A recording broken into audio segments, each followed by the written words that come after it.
गांव में दहशत फैली हुई है। रात की हवा में डर समाया हुआ है। दबी हुई आवाजें फुसफुसाती हैं। हर शब्द अर्जुन की अकाल मृत्यु के भार से भारी है। रवि अकेले बैठा है। सामूहिक दुहक के बीच एक अकेला व्यक्ति चिंतन में खोया हुआ।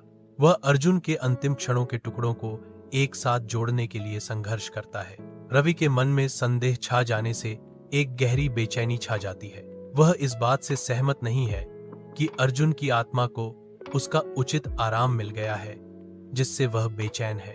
अपने घर के अंदर रवि अकेला बैठा है, रात की शांति से घिरा हुआ। अचानक दस्तक रवि की रीढ़ की हड्डी में सिहरन भेजते हुए शांति को भंग कर देती है। खिड़की से डरावनी लाल लालटेन एक भयावह चमक डालती है। अजनबी रात में प्रकट होते ही रवि का डर बढ़ जाता है। उसका चेहरा भूतिया पीलापन का मुखौटा है। तुम अभी भी यहां हो, अजनबी के शब्द रात में गूंजे। मेरा हत्यारा अभी भी जिंदा है, अर्जुन नहीं, कोई और। रवि पंडित रामेश्वर के एकांत घर पहुंचता है, जहां एक अशांत चुप्पी वातावरण को ढक लेती है। वह कमरे के चारों ओर देखता है, एक परिचित पुराने लालटेन को मंद छाया डालते हुए देखता है। उसकी निगाहें दीवार पर चिपके एक अखबार के कतरन पर टिकी हैं, जिसका शीर्षक एक गांव के जमींदार की हत्या के बारे में चीख रहा है। रवि को यह भयावह एहसास होता है, पंडित रामेश्वर ही असली अपराधी हैं। बूढ़े घर के अंदर पंडित रामेश्वर खड़े हैं। उनके कांपते हाथ में एक चाकू है।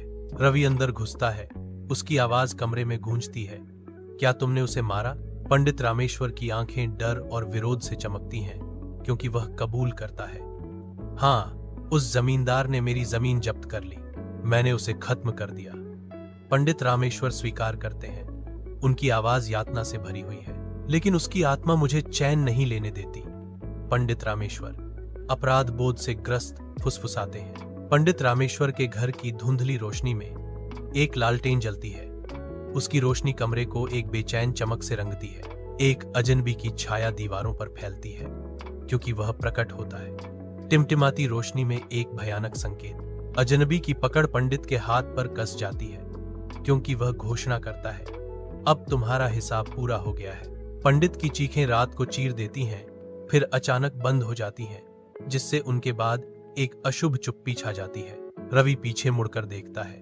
उसका चेहरा डर से जम जाता है, क्योंकि वह अब खाली कमरे को देखता है। लालटेन अभी भी जल रही है।